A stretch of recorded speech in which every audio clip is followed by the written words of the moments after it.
They say royals don't bleed, but what if they burn? That's the question floating around Buckingham right now.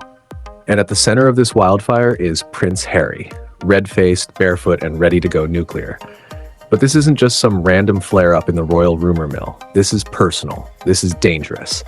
This is Tom Bower, Britain's most feared biographer, pulling the pin and tossing a grenade straight into the Sussex brand. And the fallout? It's already turning into a full-blown inferno. Let's rewind.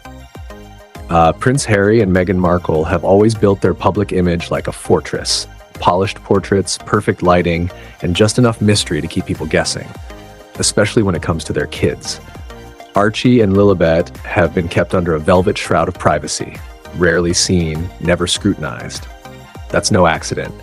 Harry guards them like a lion with bloody claws. Mention them in the wrong tone, and he'll unleash lawyers faster than the palace leaks press statements.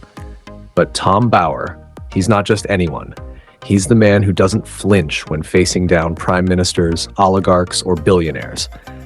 And now he's claiming something that cuts through all the PR fluff like a scalpel, that there's something not quite right about Lilibet's royal story, her birth, her christening, and her very place in the royal bloodline. And this isn't some throwaway rumor. Bower laid it all out on national television with the chilling confidence of someone who's seen the receipts. According to him, the timelines don't add up. The documents are murky. Key palace figures never signed off on the traditional rites that legitimize a royal child's claim.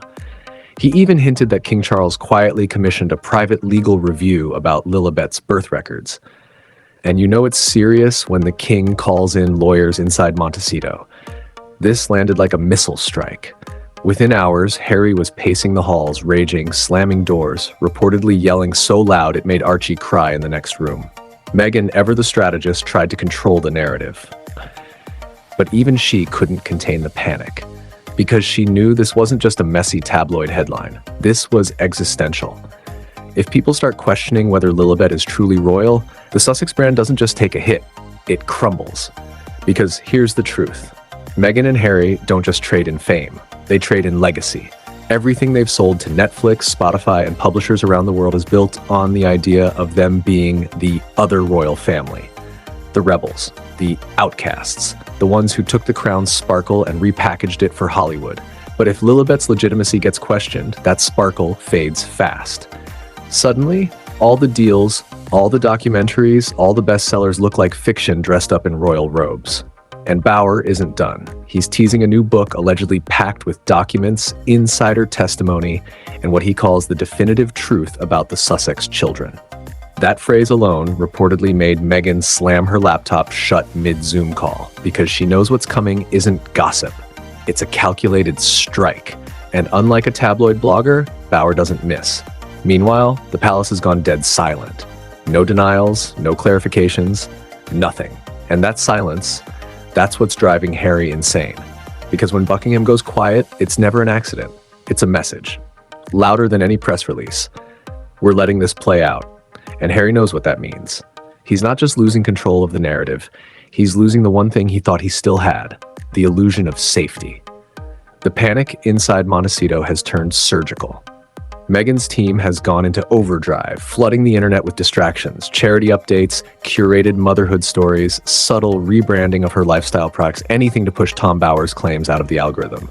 Her goal is simple: drown the fire in flowers. But that only works when there's no fuel left. And Bower, he's got gallons of it. The timing of his revelations is brutal. Just as Meghan was pitching new Netflix concepts and teasing a clean post-royal identity, this storm hit. And it's not just messy, it's radioactive. Executives are quietly backing out. 2 development meetings have allegedly been postponed indefinitely. One insider from a streaming giant described the Sussexes as high-risk talent with low trust. Hollywood speak for not worth the trouble. But Harry isn't thinking about deals. He's thinking about legacy and rage. According to sources close to the couple, he's become obsessed with stopping Bower. Not debating, not disproving, destroying. He's reportedly consulted top lawyers in both the UK and US, asking one terrifying question over and over: can we sue him before the book comes out? But the answer isn't what he wants, because Bower doesn't just publish gossip. He builds legal fortresses around his work. Every claim, every line, triple-sourced, documented, lawyered up. Suing him is like throwing punches at a brick wall. And worse, if Harry sues and loses, it legitimizes everything Bowers said. That's the trap. Fight and risk exposure. Stay quiet and look guilty. Every move is a gamble. And Meghan? She's not interested in gambling. Insiders say she's furious Harry didn't act sooner, that he brushed off early whispers about Bowers' investigation. She wanted to nip it in the bud, threaten legal action, scare the publishers, block the deal. But Harry hesitated, still clinging to the fantasy that the palace might defend them if things got out of hand. Now he knows that defense is never coming, because behind palace gates there's a different storm brewing. Charles and William aren't scrambling, they're planning. According to palace aides, they've enacted a quiet operation called the Ghost Protocol, a media blackout. No comments, no denials, no whispers, just a wall of silence. And it's not just for appearances, it's strategy. Let Harry flail, let the press run wild. The less they engage, the more out of control he looks. Some aides are reportedly prepping for the worst. Contingency statements, legal frameworks, even potential adjustments to the line of succession if things get truly explosive. Because while no one in the palace wants to erase a child from royal history, they've been here before, and they know what survival means. Sacrifices get made. Meanwhile, public opinion is shifting fast. For the first time, the usual wave of online sympathy for Harry and Meghan isn't rising. Instead, there's hesitation, skepticism. People are remembering inconsistencies, Oprah contradictions, Netflix polish, cropped baby photos that always raised quiet questions. And now, with Bowers' claims hanging overhead like storm clouds, doubt is spreading. That's what's eating Harry alive. Not just the accusations, but the silence. He's used to noise, to outrage, to pushback. But this void, it's worse, because in that silence he hears the one thing he can't fight, doubt. Not loud, not angry, just whispering. And it's spreading inside Montecito. Every phone call feels like a lifeline. Meghan's team is frantically pitching soft-focus profiles before Bowers' book drops. Harry, meanwhile, has grown paranoid, demanding silence from staff, forcing new NDAs, doubling security, restricting access to the children. Privacy has turned into lockdown, and the pressure is cracking their foundation. Meghan's circle is split. Some urge her to disappear for a while. Go quiet, let the storm pass. Others want to go on the offensive, leak anecdotes, release family photos, even publish medical records if they have to. But Meghan knows none of it will work.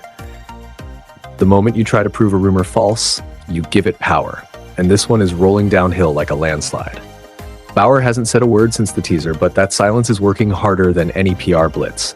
Tabloids are buzzing, morning shows are debating royal legitimacy, even serious journalists are digging through old documents and timelines. Bauer hasn't just stirred the pot, he's made the entire media landscape lean in.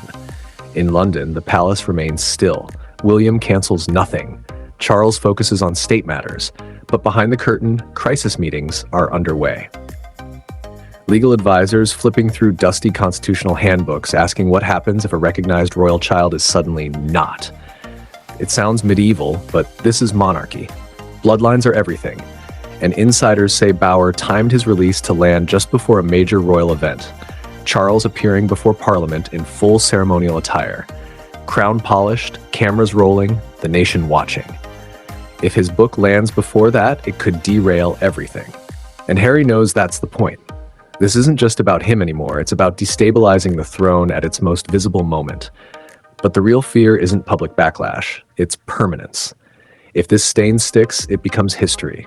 Kids grow up, questions linger, and every time Lilibet steps into the spotlight, if she ever does, she'll carry this fog with her. Not because of anything she did, but because of everything her father didn't stop. And Meghan? She's already looking ahead. Whispers say she's exploring solo branding, taking meetings without Harry's team, lifestyle deals, publishing, even rebranding as a businesswoman and mother, shedding the Duchess title entirely. Not betrayal, survival. Because the tragedy here isn't just the scandal, it's the collapse of a narrative. Harry thought he was building something new, a legacy free from palace politics and paparazzi poison. But legacy is fragile. And when you build it on silence, secrets, and spectacle, it only takes one man with a pin to turn it all to dust. Bauer hasn't swung the final blow yet, but he doesn't need to. The damage is done. Trust is gone. The fairy tale is cracked, and for Harry, that's the real loss.